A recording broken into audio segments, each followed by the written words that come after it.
Shalom, perkenalkan nama saya Helga Agresia Rambuloda dengan NIM 2322032. Saya dari Prodi Agroteknologi. Jadi video ini saya buat untuk memenuhi tugas mata kuliah pertanian berkelanjutan. Jadi pada kesempatan ini saya akan menjelaskan secara singkat tentang pertanian berkelanjutan secara garis besar. Jadi pertanian berkelanjutan adalah sistem pertanian yang dirancang untuk memenuhi kebutuhan pangan dan serat saat ini tanpa mengorbankan kemampuan generasi mendatang untuk memenuhi kebutuhan mereka sendiri.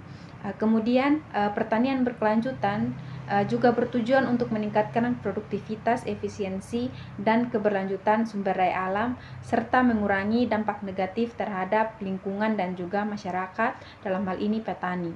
Kemudian ada beberapa konsep-konsep utama pertanian berkelanjutan. Yang pertama itu konservasi sumber daya alam.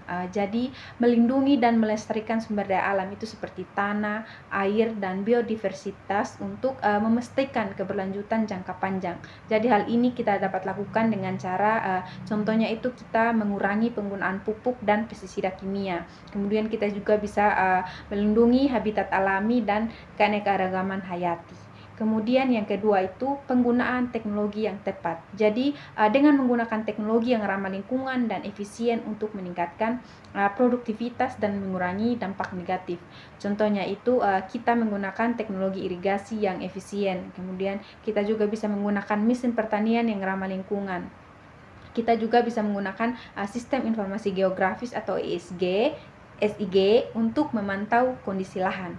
Kemudian yang ketiga itu diversifikasi tanaman, yaitu kita menanam berbagai jenis tanaman untuk meningkatkan biodiversitas, mengurangi risiko kegagalan panen, dan juga meningkatkan pendapatan petani.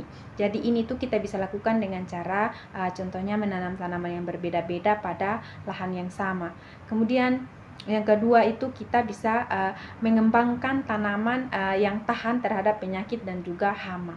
Yang keempat, pengelolaan limbah. Jadi kita bisa mengelola limbah pertanian dengan baik untuk mengurangi polusi dan meningkatkan efisiensi. Contohnya kita menggunakan kompos untuk mengurangi limbah organik.